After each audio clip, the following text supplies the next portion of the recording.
All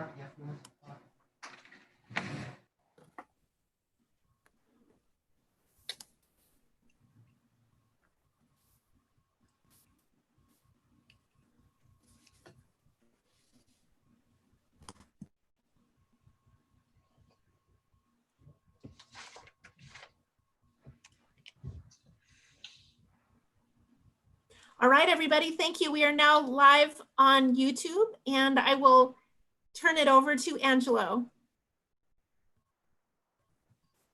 Yes, hello everybody. Welcome to the Human Rights Commission meeting today. And then let's start with welcomes and introductions. And then my name is Angelo, Ward 2, and I am the chair of this commission. And then I think we'll just popcorn style, and I'll pass it to Mike.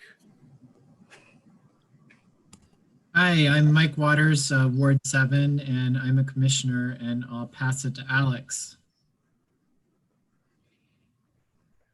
Hi, I'm Alex, commissioner, and I think resident of Ward 2. I keep forgetting that. I will pass it on to Felicia. Hello, everyone. My name is Felicia Bechtold.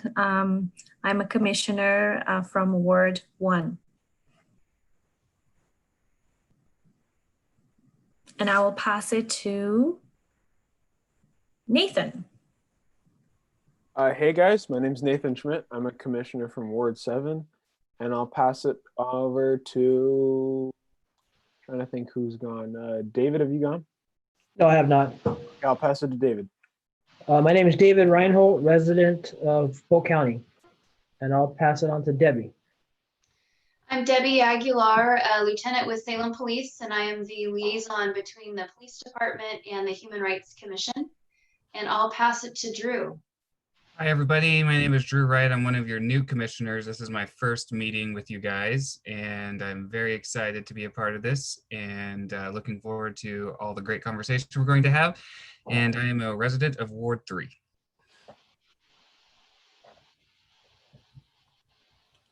Thank And you. And, oh, I think that's everybody, right, Gretchen?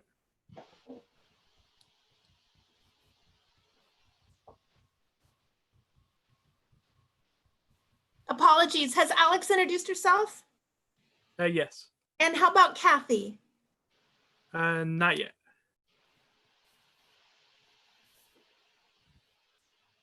Hi, everyone. My name is Kathy, and I'm here as a guest tonight. I'm looking forward to learning more about what the commission does.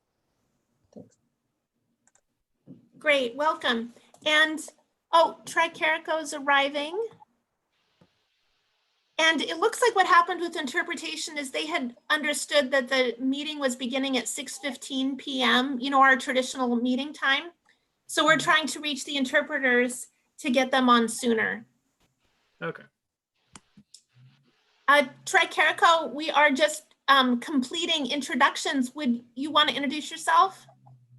Yeah, give me one sec. Okay, yeah, so I totally thought we were starting at 6. Sorry, everybody. Tricarico here of Ward 2. Pronouns are they, them. So thank you for your patience. And then Awesome. Gretchen. Yeah, and I'm Gretchen Bennett. I am staff liaison from Mayor and City Manager's Office to the Human Rights Commission, and it's great to see everybody. And for those of you that joined later, just a reminder that we're also live on YouTube.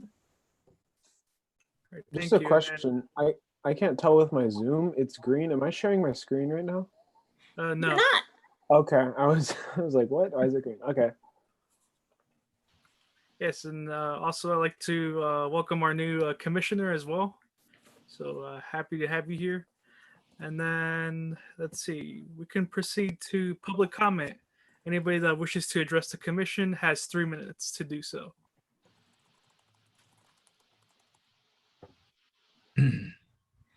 Amador, this would be the time if you'd like to share any comment, or we can talk later, whatever your preference is.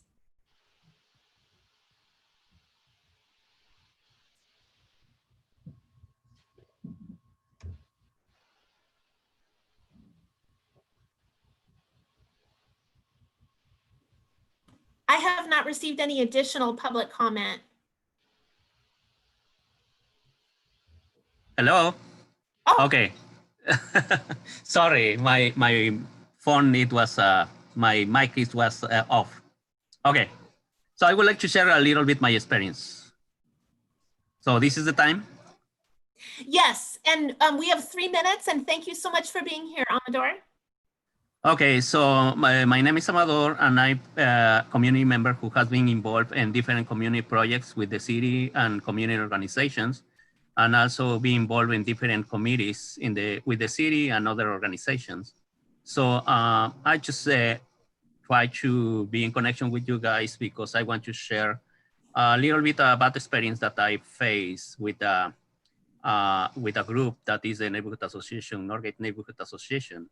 Having a long experience being different committees, I have seen different challenges with different groups, connection challenges, intercultural connection challenges, but I have never had this experience with the Norgate Neighborhood Association. This is a new team. This is a new leaders. So for this year, I have been involved in this group for almost 8 years, and other neighborhood groups doing different projects together to support community events and schools and different things that we promote community engagement and try to bring identity to the community through a project that I'm working on. So trying to work with the new leadership. The last November, were elected the new leadership group, in which for first time I decided to jump into the leadership position. So I have been being a board member, but no in the official as official. So I was a vice chair. So being vice chair, my experience, it was so bad. I'm a Latino community member. I think I have enough experience to understand procedures. I think I have some challenges with my language in the high level. So, but I think this group, they just want, they just trying to do something in a small environment, taking me out from making the general decision and doing everything fast. So I just ask the group to be, slow and to understand what is the goal, but they really don't have time to do it. So I feel that I was discriminated. I feel that I was bullying, and I have to resign in the bad way. So I haven't heard anything positive comment or support from the neighborhood department, the City of Salem Neighborhood Department. So I'm just waiting to see, something positive,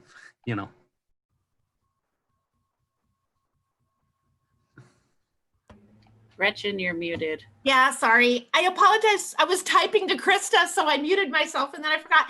I wanted, Amador, I needed to let you know that we're a bit over 3 minutes. And Cynthia, I see that you're here and I want to welcome your interpretation.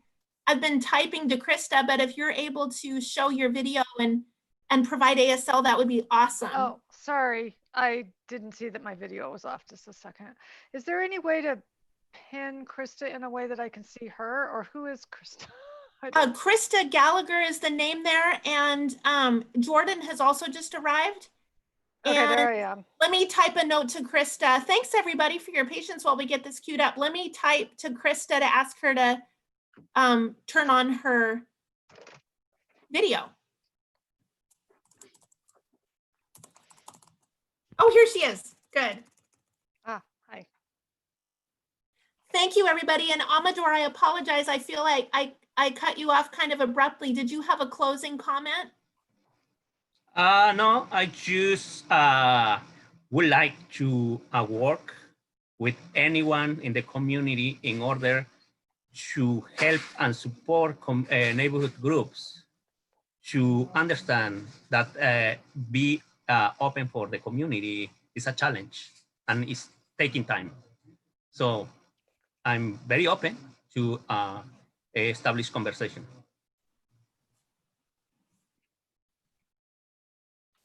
Thank you. I'll be happy to follow up with you. And I don't know if any commissioners have questions. And just a reminder, now that we've begun interpretation, if you could say your name as you begin, that helps our interpreter team know that you're speaking.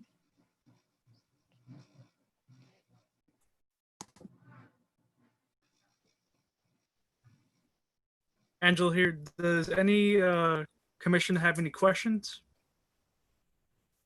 This is Felicia. I just want to say that I'm very sorry that you went through that situation and that you felt bullied and discriminated. I'm sure that Gretchen and myself and other members of the commission would be happy to meet with you virtually and see what can we do to help. And I know that language many times is a barrier to feel included in different conversations at the community level. And yeah, I'm very sorry that this happened to you. Thank you.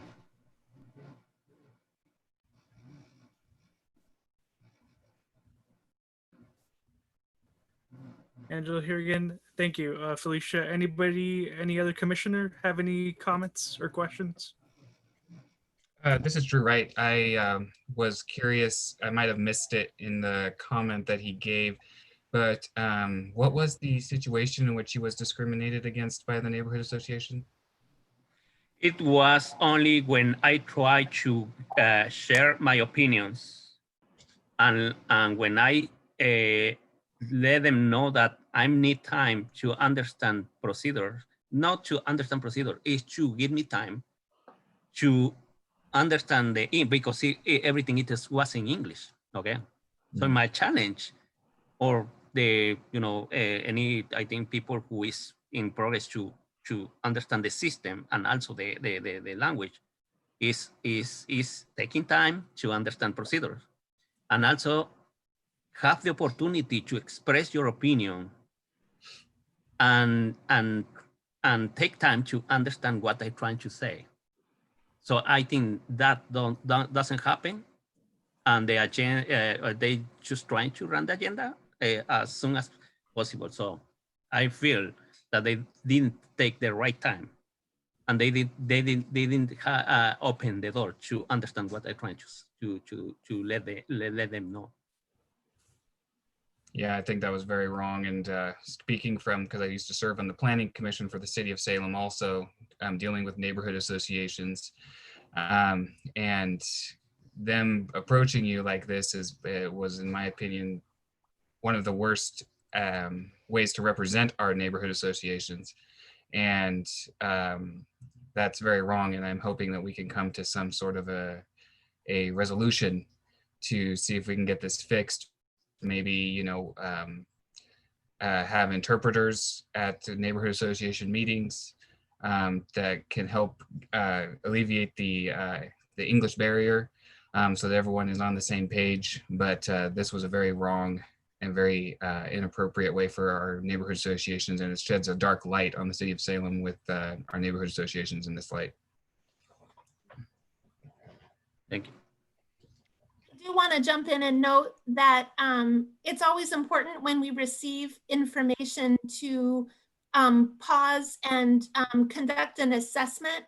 We certainly honor your experience and feel terrible for your experience, but wouldn't mean to conclude anything until we've had the opportunity to talk to all of the parties. So just a gentle reminder about that. Yeah, sure. Yeah, but I honestly want to the team or someone to go through the emails in which there are some bad emails with bad comments in the wrong way.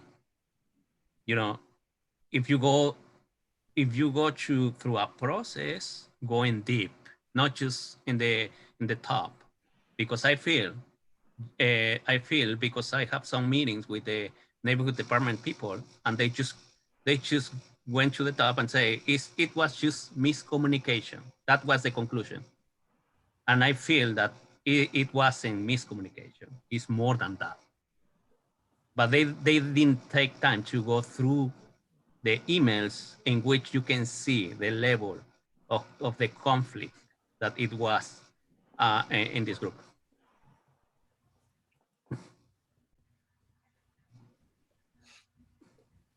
Thank you. I'll certainly follow up with you, Amador. I believe that I am CC'd on some information there from you. So I look forward to following up with you about that. Okay. Yes, and also I thank you for coming here, and I hope to hear from you and to see how we can resolve this with Gretchen as well.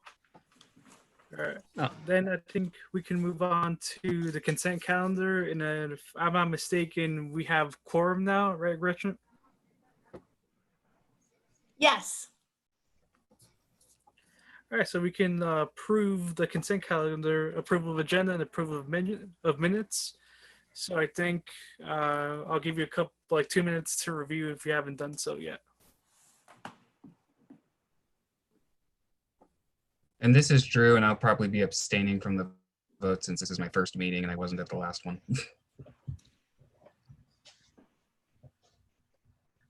And I read them ahead of time, so I'll go ahead and move just in the interest of time. Move that we approve the consent calendar. This is David. I'll second that.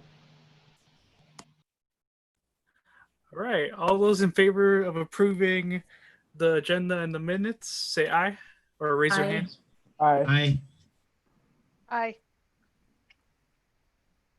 And any opposed? And then Drew's abstaining, right, Drew? Yes. So then we can move on to our action/discussion items, which is a bias crime update. It's Debbie for the interpreters. We had 3 bias crimes that were reported since the last meeting. And actually, I want to start something new and talk about the bias incidents that are reported to us as well. Just, I'm sure we don't get a lot of them reported to us. A lot of them go to Gretchen, but I think they're relevant. So if you want, I can share those as well. The 3 bias crimes that we had, 2 of them were graffiti incidents that happened. They both were reported on June 16th. We don't have an exact date of when they were actually applied, but they were both found on the 16th. They were both graffiti incidents that were swastika, whites only type of writing. One was on a school building in Northeast Salem. One was on a downtown business. Both of those are under investigation, but have no suspects at this time. The third one was happened on June 19th. And police were called by various witnesses who reported a male suspect was downtown holding a knife, waving it around, yelling at people going into traffic and banging on car windows. The suspect then approached a car that was waiting at a red light, had a Hispanic driver in the car. The suspect banged on the car window, waved the knife at him and used some racist language towards the driver. the driver was able to drive away, and then both he and other witnesses called the police, and we responded and were able to locate the male suspect and charged him with several different crimes, including bias crime. And we took him to the Marion County Jail where he was lodged. There were then 3 bias incidents that were reported to us. The first one was on June 14th. Who were in an argument. They had been at a house together in South Salem. They had been at a house together. An argument happened. We don't know what the argument was. One male who was white used racist language towards the second male who was Black, and there was verbal altercation only, and then the white male left. So it was reported to us, but there weren't any criminal charges at that one. The next one was, we received multiple calls about this one, and I'm sure most people are aware of it. It's a male was driving around town with a couple different flags on his truck. One was a "Don't Tread on Me" flag. The other one was a Nazi swastika flag. Driving around different parts of town. The flag was pretty big, so it was pretty visible. We ended up contacting him, not because there was a crime, but just to evaluate what was going on, as well as did some follow-up with some relatives of his and determined that there was a mental health component to it. We were able to, along with the family, reach out and get some resources directed towards him. From what I understand, he is not living in town anymore. Family members had come in to help and have him live somewhere else right now while he gets the assistance that he needs. So that one also not criminal, but very visible and was very well documented on social media. The last one was just a few days ago. It was in West Salem. A resident of an apartment complex was setting off fireworks, and he was doing it in a way where the fireworks were detonating near some small children, and parents and neighbors became upset over the residents' actions, and a fight ensued. The parents of the child made an accusation that the resident that was setting off the fireworks had used a racist slur towards a child, the child that was almost injured by the fireworks, and that child is a Black child.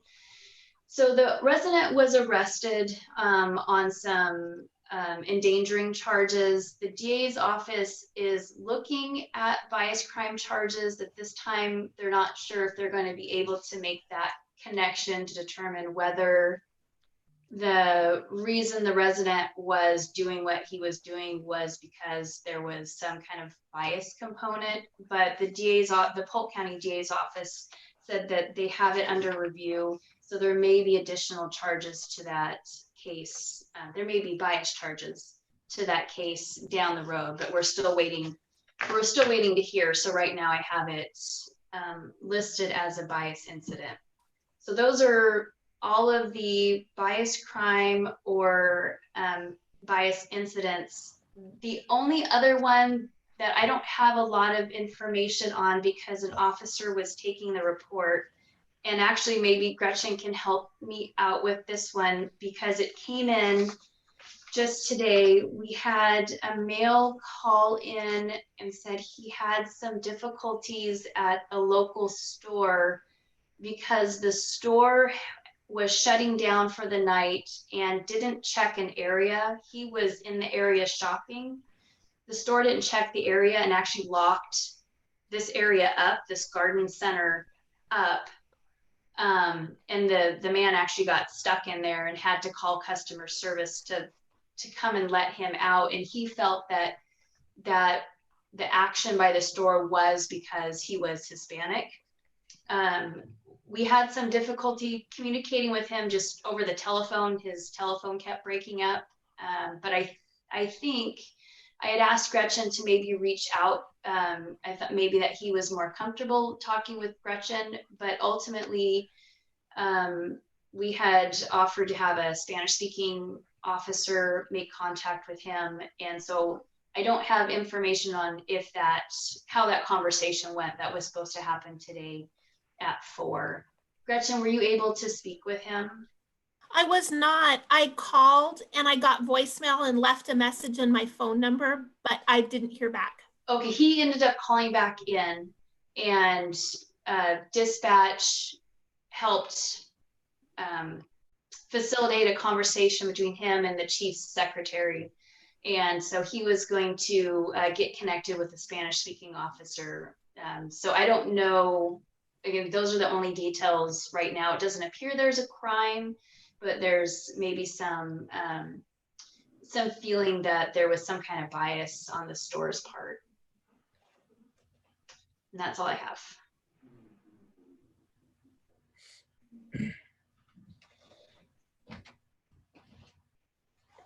Thank you, Lieutenant. And then Gretchen, to you with complaints / concerns of discrimination. Yeah, thank you very much. And Tricarico, one of them, if you don't mind, I'll kind of hand the baton to you as part of it. One situation was also well publicized on social media and documented in other ways too. I received significant concern from a community member who was just outraged at a meeting of a public body back in April. And I understand that in the course of the meeting, the person picked up and held a mask over their face, and the mask was a person of color, a Black person. I think it was actually a member of the Trailblazers basketball team, and the mask was there. And as they held the mask up, were describing the possibility of fraud and how a person isn't necessarily who they say they are. So the combination of that Black face and the discussion of fraud, the person reported in just significant outrage and really wanted to engage the Human Rights Commission in that concern.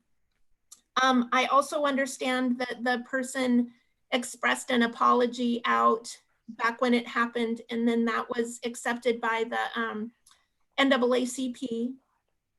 And then I saw, I think that many of you commented to me and saw the remarks through the school board or through the process of the organization. There was remarks by the top staff person and quite a few remarks coming in from the community into that process. Let's see. I had a person, not our guest today, but a different person, report in about a different community association feeling very concerned about remarks made and expressing concern that they didn't think they were represented as a part of that association due to remarks by some of the membership.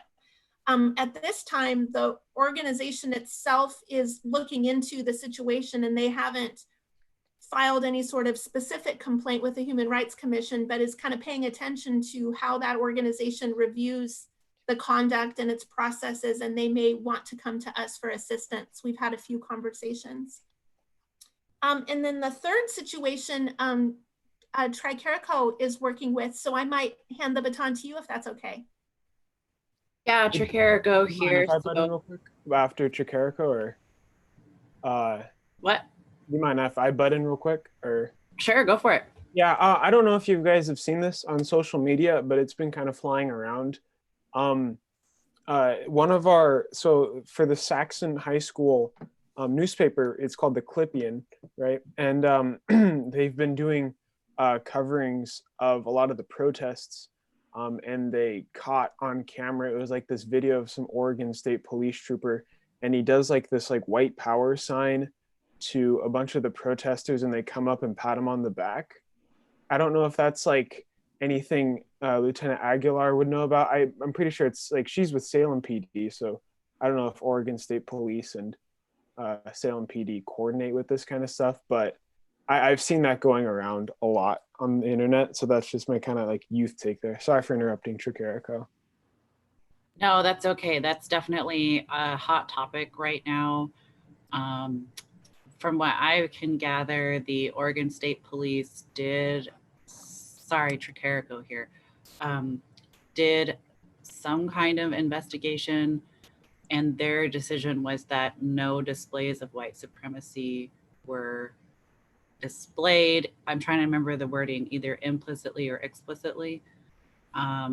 A lot of people don't agree with that finding and are calling for further investigation. And that's the last update I saw on that. Yeah. So thank you for bringing that up. That's definitely a big discussion in the community right now. Yeah. The incident that I investigated was a non-binary person reported discrimination when attempting to donate plasma. So there's 2 plasma centers in Salem, Taylor Chris and CSL. And I reached out to both, and Taylor Chris, I was able to understand the process. The issue was that if you have X on your ID, so as you're aware in Oregon, you are allowed to have an X instead of an M or F. And the person with the X on their ID was told that they can't donate because the ID has to match their system, which only has M or F. Taylor Chris has it set up so that you can donate. You have to choose your assigned gender to answer some of the questions. But I actually went through the process myself to make sure, because they were kind of not cool about it at first. Actually, it was very hit or miss as far as being inclusive. One of the times I went, I tried to explain that, you know, I'm not a woman, I don't use she, her pronouns, and they actually argued with me, and it was pretty terrible. So I'm not surprised that we're getting reports of discrimination. The second time I was able to connect with someone who was a little bit more informed and was very respectful. They used my pronouns. And I have X on my license as well, and I was able to go through the process. CSL has insisted that they can't do it because the ID has to match the system. And they tried to assure me this isn't discrimination, and that was kind of a not great back and forth. The latest update I got was that they are trying to tell their corporate headquarters that this needs to be changed. And corporate was, well, do we really have enough people who want to do that? And so their solution is those of us who want to donate can send a copy of our ID to show that there is a need. And my response was, it's not my responsibility to prove that I exist. And you need to update your system because there are other systems that are more than capable of accommodating those with an X ID. The person I spoke to was very well versed in trans issues and equally frustrated. So I may send in my ID just because if that does help people get access, that'd be great. But either way, you know, they're aware that the HRC had eyes on them, and I think that's going to help them understand the importance of being inclusive to all genders. And following up with the person, it does appear that they were able to access the services and start the process of being able to donate.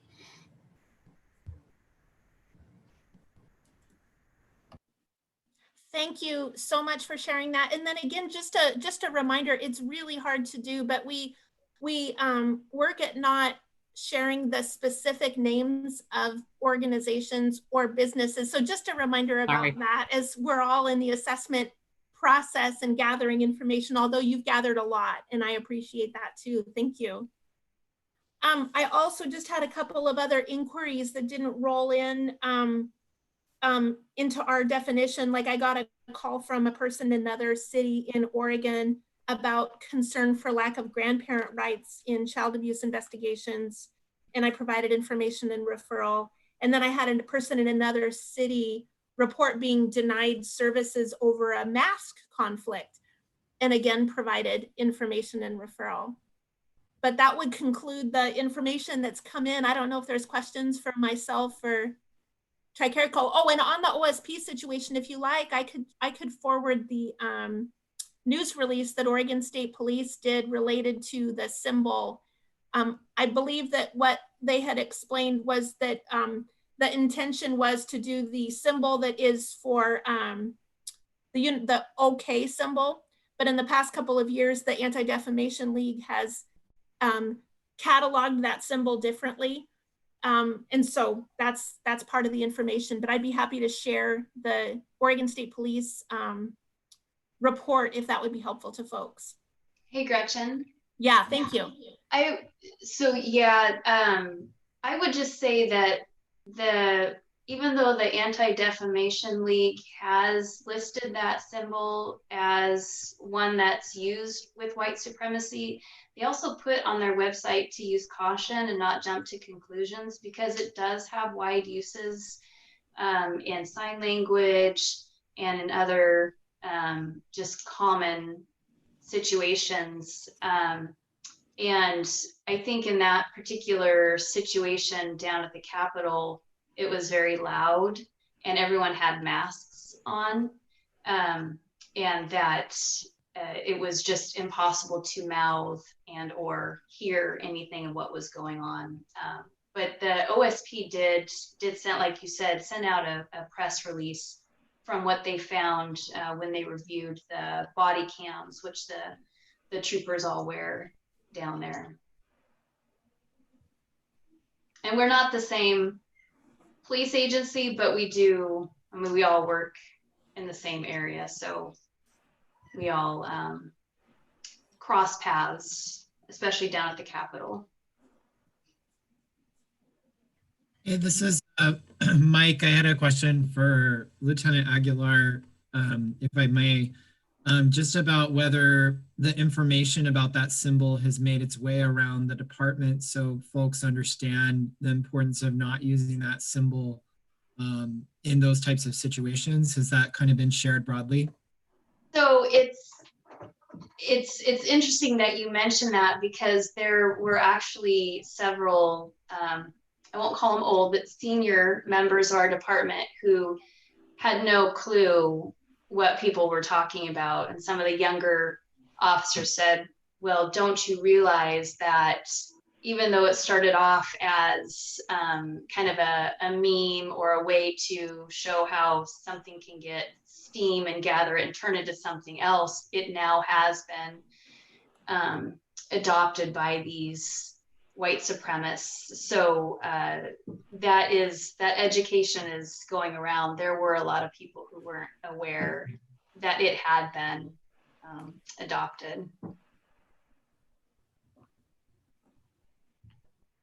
This is Mike. Thank you, and I love your cat.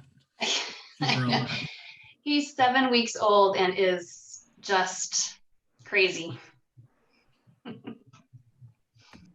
This is Tricarico. I think what's frustrating to me is the report didn't really seem to acknowledge the impact of that action. Like, perhaps the officer didn't mean it that way. However, the context of it's a Black Lives Matter event, there are people there who are spewing white supremacist rhetoric. It's really important that we are aware of the words we're saying, the symbols that we're using. And I think it would be really powerful if OSP were to make a statement about, hey, we acknowledge, that this didn't look good. This had the impact of, people not trusting troopers, because again, intent versus impact. And I didn't get that when I was reading through their response to it. And I would hope that they understand that it's not just everybody getting upset about a symbol, right? There's a lot of things that have been happening that aren't great. And we really need to start listening instead of kind of dismissing these things as, oh, it's no big deal. Like, it is a big deal to a lot of people. And we need to acknowledge that if we're going to get to a place where we can move forward. Yeah, and maybe Gretchen can send that response, because from my recollection, they did acknowledge that that would not be acceptable. But I don't know the exact verbiage, so it probably would be helpful to send that out. Yeah.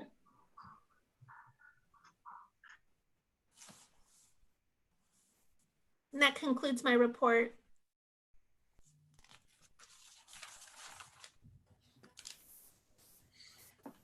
Thank you. And then moving on to a very important topic of accessibility of complaint process.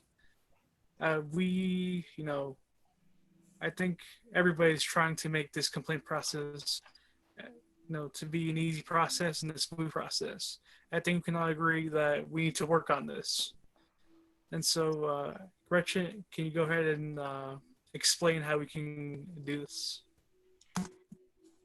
Yes, thank you, everybody. This is what flowed out of our June conversations. You might remember some observation. I think several were sharing observation at the frequency with which they were hearing about hate happening, people expressing experiences of bias, people discussing the systemic racism that they were enduring in their lives, the microaggressions. And then we were also noticing how few situations we end up getting to help with at the Human Rights Commission. And that was also kind of a conversation as we studied the student survey data.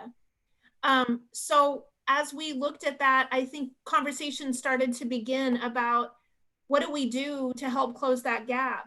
How can we help more people? What is it about our process that's a barrier that we may not be conscious of, and how do we improve the accessibility of that? Like, for example, we were discussing anonymous reports, and that might be helpful for some. It also really limits efficacy and investigation, so that sort of thing.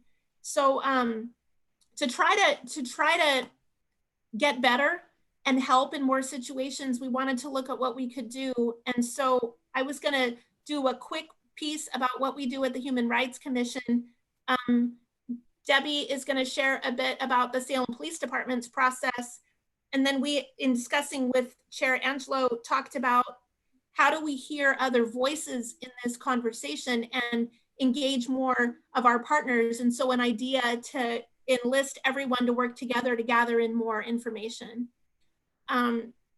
Any questions or comments? I'd pause here for a sec.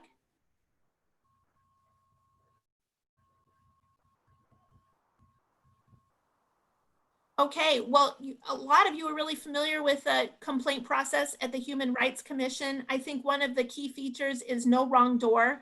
We don't want, like, we don't say you have to put it in writing, or you have to call, or you have to meet face to face, or you got to fill out a form. There's none of those kinds of things.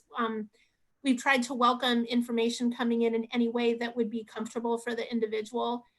We've got an online thing you can fill out. You can email us. You can call, you can come in person, I can come out and see you, kind of, we've tried to do that.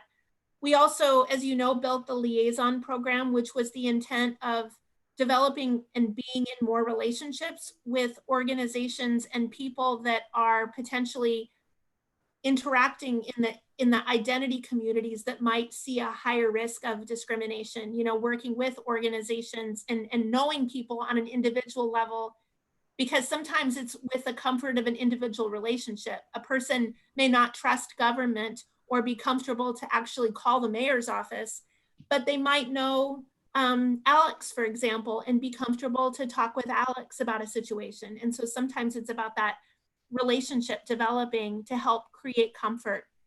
We've also expanded tabling outreach in the past year or so through the leadership of the awareness campaign team, and our booths and commission members have been present at more and more events, again, hoping to be in conversation and be able to talk face to face and be accessible. And as you know, we basically receive information, review options for remedies, and with that person in the driving seat, to the extent of our abilities, try to work on finding a solution is the basic concept. Deb, I'll turn it over to you if that's okay, Lieutenant Aguilar, to talk about complaints on the SPD side of the house. Yes, so I asked Gretchen about what kind of complaint she wanted me to talk about, and she thought that it would be helpful to talk about both. So complaints related to bias crimes and bias incidents, but then also complaints as they relate to racial profiling, complaints against police officers. So there's kind of a dual reporting. So first on the bias reporting. So if somebody wants to report a bias crime or a bias incident, how do they go about doing that? So of course they can always call the non-emergency dispatch line or 911 if it's an emergency. But the other ways that we get this information could be potentially through people having access or knowledge of Gretchen. And then Gretchen recognizing that it might be something that needs to be investigated by a police officer. And then she gets me that information. And it's nice to have Gretchen because Gretchen can make sure the person is comfortable speaking with a police officer, or if they're not, maybe suggest that I call them, or even, you know, Gretchen and I have gone out on scenes before together where it's both of us. So trying to make sure that the person feels as comfortable as they can reporting it to the police. And then the other way that we have it is, and we're educating our officers so we can get this information out more. In fact, the state just provided a training to officers via some written documentation about the new hotline that now exists, that if have it is for also, so it's used for when somebody's a victim of a crime, an officer can refer them to this hotline and then they receive support. But it also can be people can call on their own. And when they report whatever incident it is, if it does seem like it's something that needs to be investigated by the police, then the hotline can give that to whatever jurisdiction this crime happened in, and then the police can go forward and investigate. So those are probably three of the ways that are most common to reporting. I think that the challenge has been in the past and will continue to be, how do we make people comfortable enough to report the crimes? And then I also know it's frustrating for people if they report something and it turns out to not be a crime, but it's very detrimental to themselves or their community. They get, I think, frustrated with the system because how can this not be a crime? And so trying to work through that process and explain what we can and can't arrest for, but just because we can't arrest for doesn't mean that we don't condemn those actions. And that's where I think Gretchen and I have a nice symbiotic relationship, because Gretchen can cover that portion of it. So that's bias crime, bias incident reporting. For reporting misconduct by police officers, we have an internal affairs department that is staffed by one sergeant right now.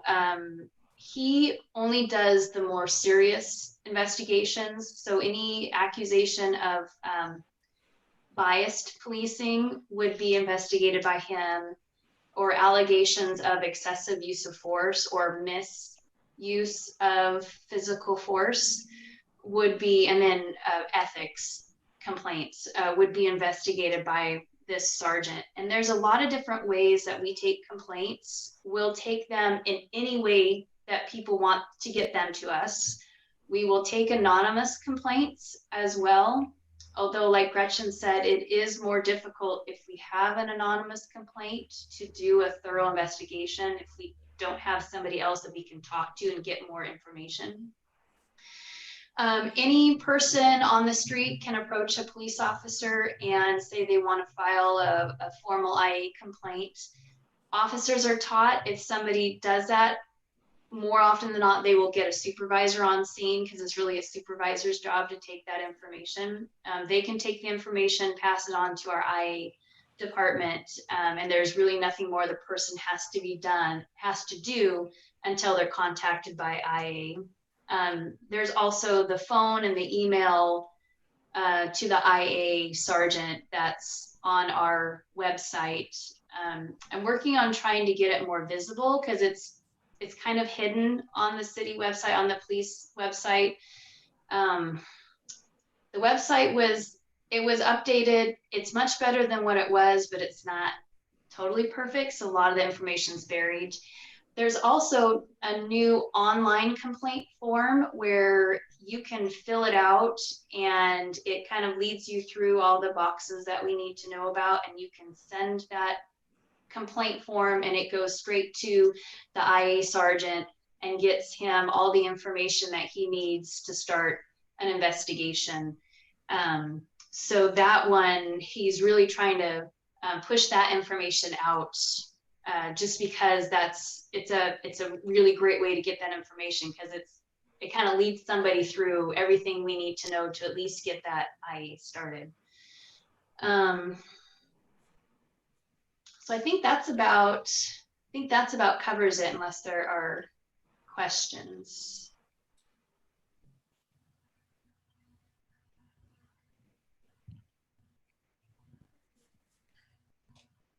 All right. Well, feel free to wave and say if you have a question.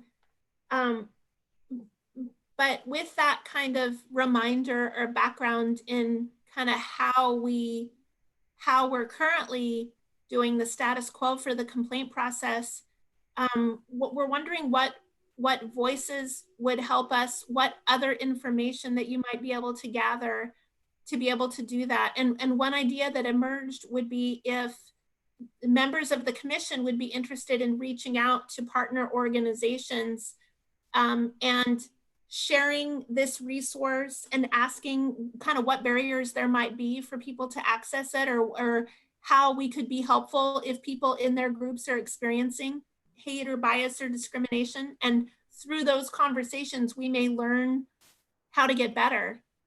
So one idea would be I could send you all a survey that lists a number of organizations and you could sign up.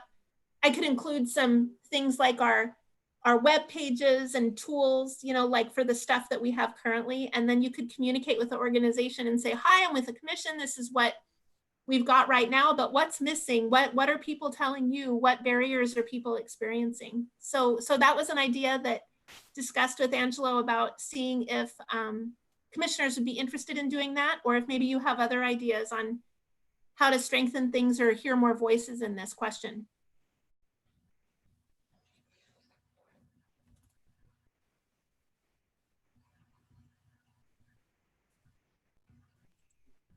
This is Mike. Just because I'm terrible with uncomfortable silence. I really like this idea. Would love to have a poll go out and would be happy to sign up and reach out to some organizations. I think it's a good way to go. In my report out later on awareness, we'll also talk about some of the things that we're going to do with the survey. And I think that those awareness activities can also help feed this, because what we saw, I think last week, was that clearly there's a gap between what we're hearing from our folks that we talk with out on the streets and what we're actually seeing up at the commission. So we want to make sure that every incident gets reported, even if it's minor. We want to know about it. Thank you. Tricarico here. I was wondering if we could get some social media posts going around about this process, because as we know, social media is like where everybody hangs out because we can't meet in person. Like Lieutenant Aguilar was talking about getting increased transparency for this on the website. I'd love to see that reminder go out and just inform people as much as possible. This is the process, here's who you can contact. Because I think a lot of people just don't know. I mean, I didn't know until I asked what the actual process was. So I think that just ties into the awareness piece. And that could just be another thing we add to our list of scheduled social media posts. Certainly, I made a note. Yes, Angela here, and thank you. And I encourage every single commissioner. Krista, you're going to say something? Yes, this is Krista. Just I wanted to add really quickly. We need to make sure there's a language piece included. Spanish, American Sign Language, other languages that people might use that would be helpful out in the community.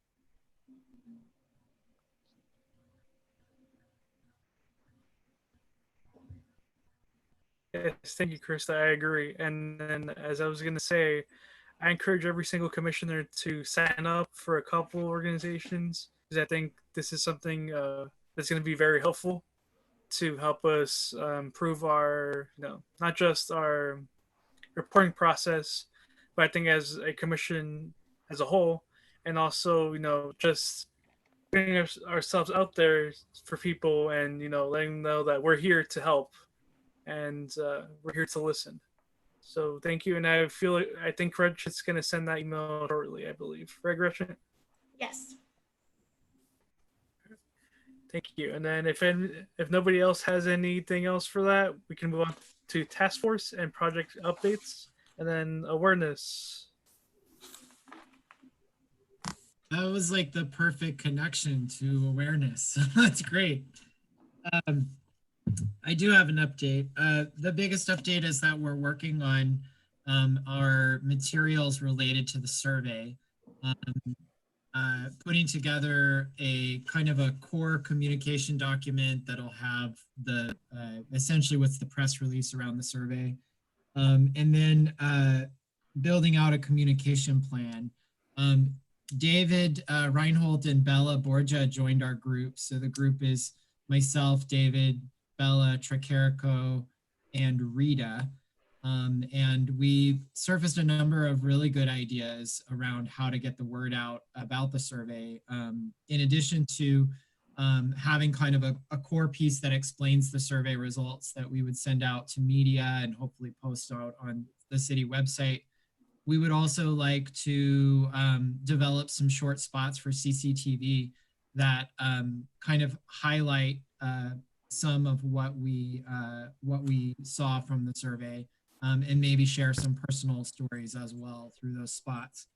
One of the things we talked about was that this survey was completed after kind of a 2-year gap, and we're interested in seeing if we can do the survey more often. Maybe even thinking of it as sort of an annual state of discrimination report that we could, as a commission, own and publish annually, so that we can share not only the data and how the data change over time, but also potentially we can include stories in this report, stories that really show the impact of discrimination on people. I loved the discussion that we had earlier where we talked about intent versus impact. And I think so often when we talk about human rights, we focus on intent, like, oh, well, they didn't mean that, or they didn't, and it so doesn't matter for the person who's experiencing discrimination. Impact is kind of everything. So anyway, our plan is to put those communications together. We'll look at them at our next task force meeting, which our task force has moved its regular meeting to, and we're not actually a task force. What are we called? A work group? Work group. The awareness work group meets at the end of the month, last day of the month, or last Wednesday of the month, right after LGBTQ rights task force. I'll stop there on awareness because I have an update on LGBTQ in a minute, but does anyone have any questions? I go kind of fast. I have a simple little one. I actually have it in my head that we meet the 4th Wednesday, but I've noted you're mentioning the last Wednesday, and every once in a while that'll be different. Oh, right, it's the 4th. Okay, cool. Just to double check, I wasn't sure how we were all looking at that. Yeah, absolutely.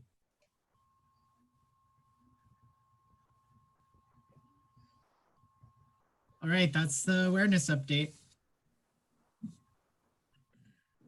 All right, thank you, Mike. And then we'll move on to, let's see, correspondence, and that's myself.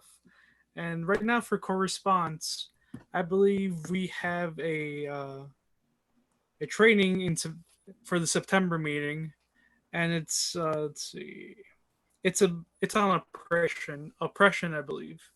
And so that's pretty much it for now for correspondence. We have one in September, and then I think we're working on other trainings, right, Gretchen?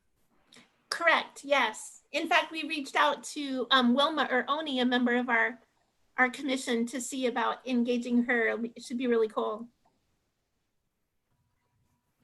Yeah, and I think that's it for now. So we can move on to Equity Lens / Chapter 97.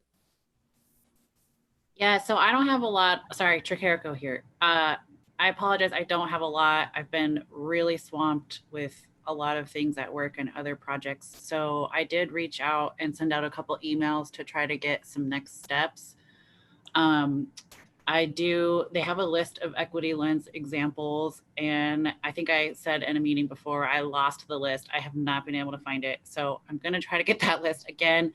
I think what would be really helpful is if some other people stepped in to help me with this. So once I get that list, if folks want to look at those and, see what might be most useful for the commission, especially experienced commissioners. And then there is a contact I got, someone, I want to say it's Wisconsin. They edited their city code to include unsheltered folks in the status, and they actually want to work with other people who are looking to do the same thing. So that's another contact I could pass along if someone has capacity to follow up with that, because I really don't, I keep thinking I'm going to, and it keeps not happening. So I can send that to Gretchen as well as the other list when I get that going. And Gretchen will be super awesome and remind me, as she always does. But those are things that I think could be really helpful as we look at this. I don't really know what the full process is, but I think there are things that we want to bring to the table and discuss, and then see, how that would help with our decisions for our Chapter 97 update.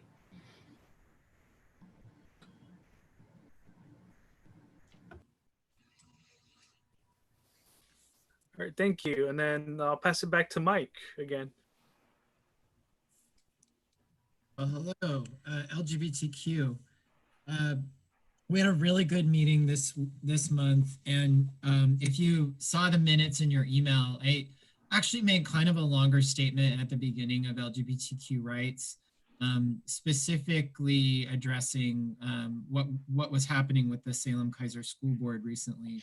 And the reason that I did that is that it occurs to me that now that we're at this doing this virtual meeting platform for our own group, that the work that we do is now elevated in a sense that people can view it on YouTube. And so our behavior and decorum at these meetings is just incredibly important. And as a commission, we have a history of having really good, pretty good behavior and decorum. But there was one thing that happened at our last commission meeting that a community member noted on YouTube, which is that one of our commissioners was misgendered. And this led to a really interesting discussion on LGBTQ Rights Task Force around the use and sharing of pronouns. We have not customarily shared pronouns at every single meeting. We've shared them occasionally at meetings, especially when we've had new people. And it's kind of become incumbent upon individuals to share their pronouns on their own if they kind of want their pronouns, especially if they're a non-binary person, because in our society, most of the time the assumption is made that it's one side of the binary or another. So at our LGBTQ Rights Task Force meeting, we decided that we wanted to raise this issue to the larger commission, that we would like the commission to look at a couple of things. One is the sharing of pronouns at our own meetings, preferably at the beginning of the meeting, so that everyone can be aware of each other's pronouns. And I love how Tricarico has put theirs in their name line. That's a good practice for remembering pronouns. The other issue that we discussed was whether pronouns should be used more widely at all board and commission meetings for the city of Salem, so that that practice gets introduced in a spirit of fairness and equity for people to be able to experience board and commission meetings where their pronouns are offered. So those were a couple of the larger, that was kind of the largest topic that we talked about. And I want to pause there. I have some other updates from LGBTQ, but wanted to see if there was any comments or discussion on using pronouns within our own meeting and promoting pronouns in other meetings. And I'm sorry to blather on one more little thing, and it's not a little thing, it's actually a huge thing. It may tie into a larger discussion about accessibility in meetings, and noting some of the struggles Chair Gallagher had in the early days of these meetings and getting to remember to use our names. It's just a good reminder that maybe we need to talk more broadly about accessibility of meetings and sharing that with the other boards and commissions.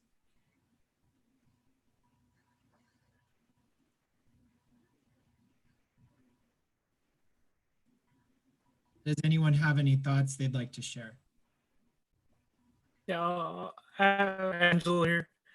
I just have a comment, comment. I think from now on, for introductions, I do want us to share our pronouns from now on, and I think it's a great practice. And if I forget next meeting to do that, please remind me, because I'm trying to get better at that as well. And then I think it's also be helpful if you can do something like Commissioner Tricarico, where you can put your pronouns next to your name. I think that's also helpful for people to remember to do that. And then Gretchen, do you know how we could send this information to the city council? Where this would be helpful if every single commission council could do this at the beginning of the meetings as well. So do you know how we could do that? Yeah, certainly. You could essentially start to think through what the recommendation would be and include that point. And if there's other points as well about accessibility. I'm also remembering one other part of the meeting. I think there was an observance that it might, I don't know, might want to be a voluntary practice, that sometimes people aren't wanting to share and to recognize some people who aren't. I remember one of the comments at the task force meeting was sometimes people aren't in a position yet to want to. And so I'm not sure how to create a culture where if you pass, that's comfortable too. But whatever it is, so like it could be an agenda item and have a document of here are the tips or the suggestions. I remember another part of the task force was if you mess up, fix it, acknowledge it, own it, apologize, and then move on. So there's a series of suggestions I think that could build out the recommendation. And then, yeah, it could go to city council and to the other boards and commissions as an offering from the Human Rights Commission.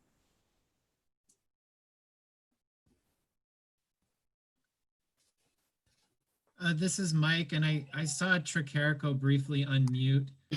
Maybe sharing around folks who don't want to share their pronouns. You had some thoughts about that? Yeah, Tricarico here. So the reason why I mentioned that is that some people, myself included, don't realize their gender identity until later in life. And when we ask for pronouns, we could force someone to out themselves when they're not ready. However, I want to say, like, if you are comfortable, if you are able to, please, please, please share. Like, that's the only reason why I wouldn't make them mandatory. Otherwise, I would. But I know from personal experiences that I never felt comfortable putting she, her, because they weren't my pronouns. And it took me a while to figure that out. So I do want to leave that space, but I really highly want to encourage people to use them. There's also a really great resource I found where you can type a name and the pronouns, and it will put them in a story so you can see those pronouns. And this was really helpful. I think it's meant for people who are trying out new pronouns, but you may have encountered pronouns that you haven't heard before, and it can be really hard and awkward to use that language if you're not used to it. And I found personally, when I was able to practice my friends' pronouns and their chosen name, it was way easier for me to start verbally saying it myself correctly, right? And also there's like 1,000 pronouns that I didn't even know existed. And so it was really, really cool. So I can email that to Gretchen just as a tool, because yeah, like we're gonna mess up. I mess up all the time. Like it's not, no one's expecting perfection. You don't need to like apologize to me and tell me like how much you love trans people or something like that. Just fix it, move on. And I think the other thing that the comment was is that if you hear another commissioner use the wrong pronouns, like you should acknowledge that. Like, hey, by the way, you need to, use the correct pronouns. We have to hold each other accountable for that because it's really important. I talked a lot about how when someone is watching us and they see one of us get misgendered, then their thought is, wow, if I make a complaint to this commission, I'm going to have to endure misgendering on top of sharing what could be a really traumatic story. So there's a lot of reasons why it's important.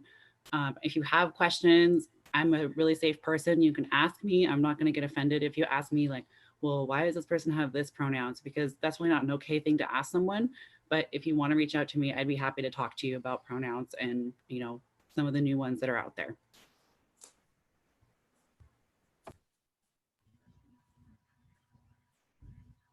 Mike, maybe the commission, maybe the task force would want to put together a document of tips and information, and maybe we could draw from other fields and voices. Krista, you might have things to add, for example, and then we can bring back a document for review if that sounds good.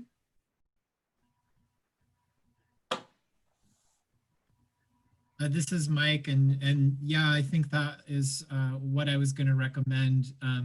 It sounds like it's training, although the training is really short, I think, on pronouns. The tips are really easy and we can easily assemble that. And I would also very much welcome input from Vice Chair Gallagher on that report to make sure that we can include accessibility tips, as well as if anyone else on the commission knows of other accessibility issues, Spanish language, other things that are maybe important to think about from a meetings perspective. We would love to advance some of those ideas as well. There were two other items from LGBTQ. They're pretty short. One was that we've been talking about surveying shelters to find out about equity and fairness of treatment of LGBTQ people. And there's some intersection, it seems to be the theme of LGBTQ rights is intersectionality. There's some intersection with some work that Vice Chair Gallagher was going to do around disability. And so we decided that we would not do that survey on our own at this time, but combine efforts to make sure that we're asking questions both about accessibility and about LGBTQ issues. And then the last issue is a really short update that we are adding a list of LGBTQ organizations to the City of Salem website. This list will live off of the Human Rights Commission page. And it's an opportunity for us to have a central place where LGBTQ organizations are listed. Often organizations in our community, they come and they go, and it's hard to find a list of resources that's really concrete and consistently updated. So we've decided as an LGBTQ rights task force that we're going to take that on, try to pay attention to what organizations are coming and going, and keep an updated list on the website. Does anyone have any questions on the last two items?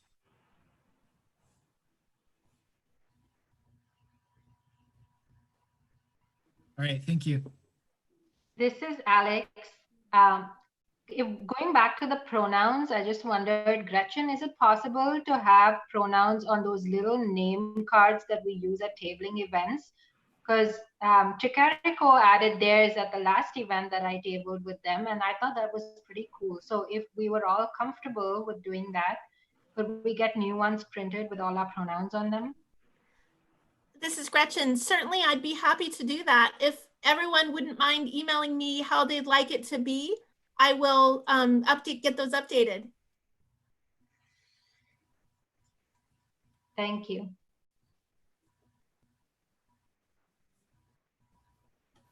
Yes, thank you, Mike. And then we can move on to Unsheltered Neighbors, Vice Chair Gallagher.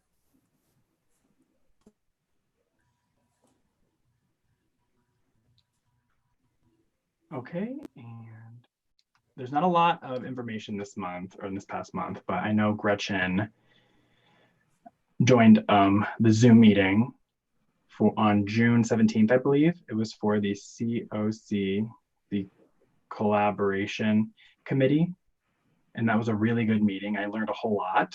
And I believe that Gretchen has more in-depth conversation with the people who were involved about how we can support as a commission, and we can be able to help some of the projects or just kind of be in those groups so we're not overlapping and doing the same work. So Gretchen, please, if you want to explain a little bit more about what they were talking about in the meeting and kind of explain a recap to everyone here. This is Gretchen. Yes, I'd be happy to. Krista, thanks for joining me at the, it was called the Mid-Willamette Valley Homelessness Alliance Coordination Committee. I believe I got that right. We did see, to borrow the theme of the night, some intersectionality between the work that they're doing and the work that we're doing. They have, as part of the strategic plan, interest in taking a look at specific populations and what needs and barriers may be, just like the questions we were asking, like what are some issues for people who identify in LGBTQIA communities, people with disabilities, etc. And also, they also were reviewing and discussing a non-discrimination statement, and the identities matched those that we pay attention to in code. Krista and I observed that during the work, they formed committees to focus on things, and I connected with the staff consultants to the effort. And this is truly a regional collaborative, and there's plenty of room, and it seemed the welcome door was open for a collaboration or a point of connection with the Human Rights Commission. So we wanted to circle back here with you all, but we could certainly ask if the group would be interested in forming a task force project to conduct this survey together. And then that way we get the input of the participants on that group and can inform their strategic plan as well as our work. We could volunteer to kind of lead in that and see how the group would like it. But the group brings together a variety of individual members as well as community partners, both in the private nonprofit and the public sectors that work to address unsheltered homelessness, houseless topics. So we thought we'd circle back here and see if that sounded like a good course of action. We could go there and kind of begin a survey process in concert with that group, with their formal approval.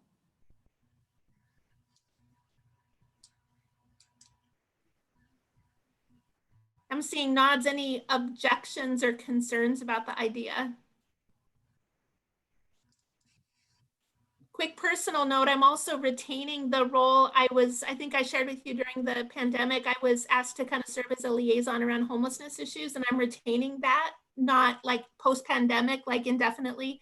So that's giving me a great opportunity to get to know more of the organizations and see more of the topics that are emerging. Like I ended up assisting a person today who's paraplegic, who's having difficulty on a topic, for example, that'll show in our July complaints report. So I think it's helpful to have this opportunity. But if there's no further concern, Krista, I would turn it back over to you, but we could be proceeding on that path. It looks like we have some support here.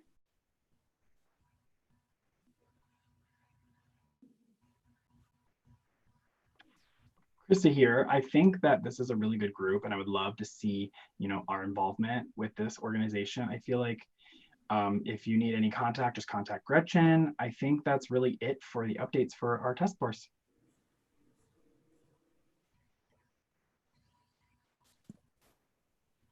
Angela here. Thank you, Krista. And I'll move on finally to Commissioner Schmitt on youth outreach, which I don't think he has much again. I mean, I think that this is a lot like with the whole George Floyd movement and how it's moved on. There's been definitely a lot of youth things going on, throughout social media. So, an update on that. The movement has been pretty prolific among youth on social media.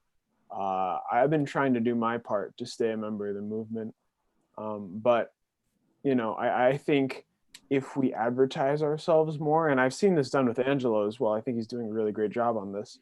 If we advertise ourselves more, especially with all of the altercations that's happening between, say, the police and our community and stuff, we advertise ourselves more as, a place that these people can go to discuss these altercations, then we would be able to, improve the transparency of our commission and I guess gain a lot more community awareness. That's just what I have to think. But I think that the youth, if we probably advertise ourselves better to the youth, then yeah, we can probably gain some more recognition with this movement. Yeah, almost like an ally. Can you guys hear me? Yes, thank Okay. you. Yeah, sometimes my microphone cuts out and it's like I talk for a little bit and then nothing ever comes through. Okay. Yeah.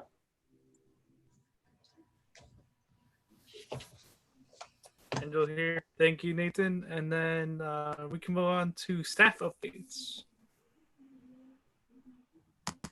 I don't think I have any. Is that weird? What am I forgetting? I couldn't think of any earlier either. I have nothing to report this month on that section. What about the community calendar? I shared what I had this time via email. We've got the link to the Department of Justice listening conversations. You might remember those are now underway. And then I also noted that the state capitol is reimagining a multicultural day in a virtual environment. And so details on that are going to come out on August 1st. I understand Capitol Pride has moved to a digital environment. I was looking around for details on that. But that's all I'm aware of. I don't know if there's other events contemplated where there'd be tabling opportunities. At this time, I don't have any additional ones to share with you all. Certainly thank you to everybody on the Human Rights Commission who's been tabling these last weekends and talking with community members.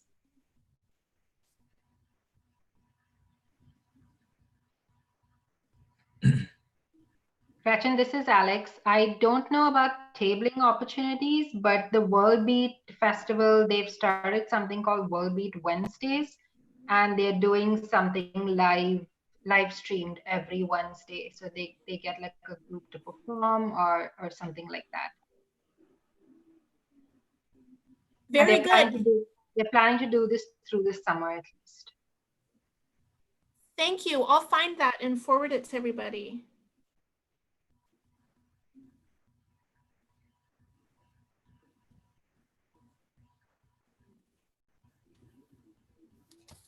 This is Tricarico. There is another event scheduled for Saturday from 1 to 5. So I can send Gretchen that link. I already have other commitments also at that event, but if other people want to table, that would be super great. And thank you to those who have come out. I know it's challenging during the pandemic to want to be in a crowd, but the good news is most people are doing good about wearing masks and social distancing. So I'll send that to Gretchen and people can sign up to table that if that's what we want to do.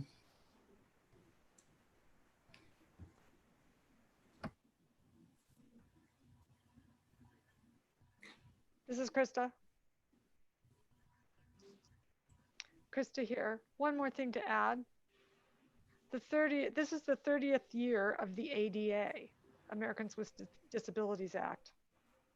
And everything's online right now. And so there's a Zoom webinar every Wednesday, I believe. It's happening on Wednesdays. It's an hour long. And they have webinars on different topics to do with the ADA. The first one, I believe, is going to happen next Tuesday. And Gretchen has the information about that, and she can share it with all of us, if you don't mind. I'd be happy to. I hope I do. If I don't, I'll ask you. Yes, absolutely. Perfect.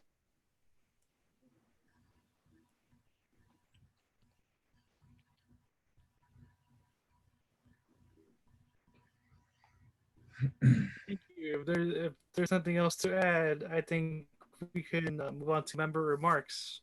Anything, anything a member wants to say. This is your time right now.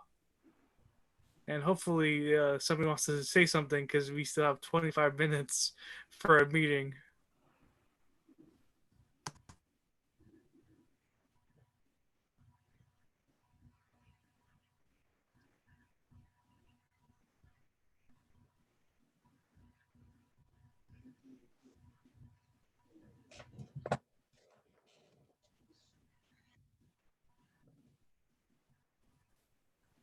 All right. I think one thing I want to say is if you haven't read Mike's statement, I think you should go read it. I think it's fabulous. It's a good statement. And yeah. You sure nobody wants to say anything else regarding anything?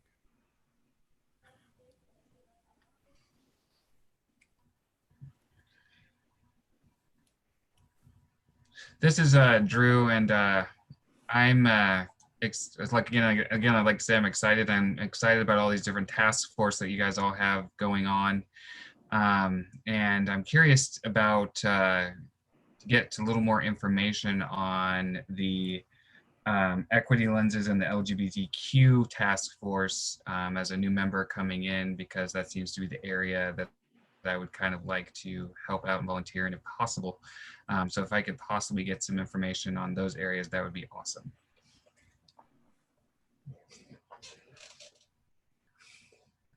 We got another one. Excellent. Yeah, we LGBTQ meets on the 4th Thursday at 6 p.m. Wednesday. Wednesday. I can't get it right. 4th Wednesday, 6 p.m. See you there. Drew, I'd be happy to share it. I'll follow up with you on that. And try Carrico and Mike as people who coordinate those areas. If like maybe I could CC you on an email to Drew and facilitate a follow-up.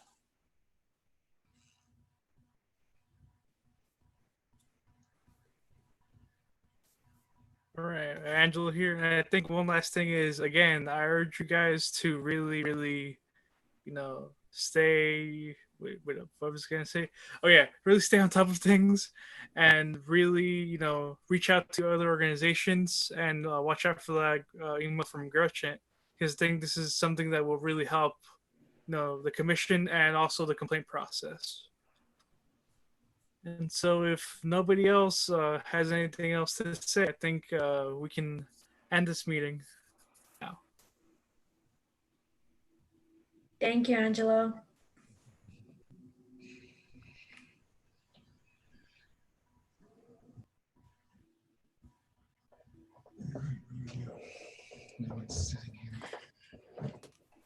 Krista, this is Gretchen. I apologize. It seems like there was a mix-up with the start time of the meeting that generated our delay in interpretation. But while we're on Zoom, we're intending to begin at 5:30 instead of 6:15, and I'll reconfirm with the interpreting service that we're all on the same page. I sure apologize for that mix-up today.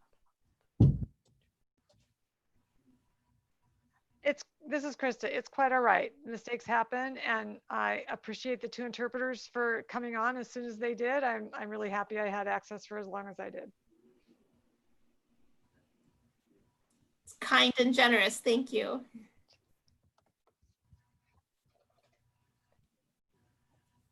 Of course.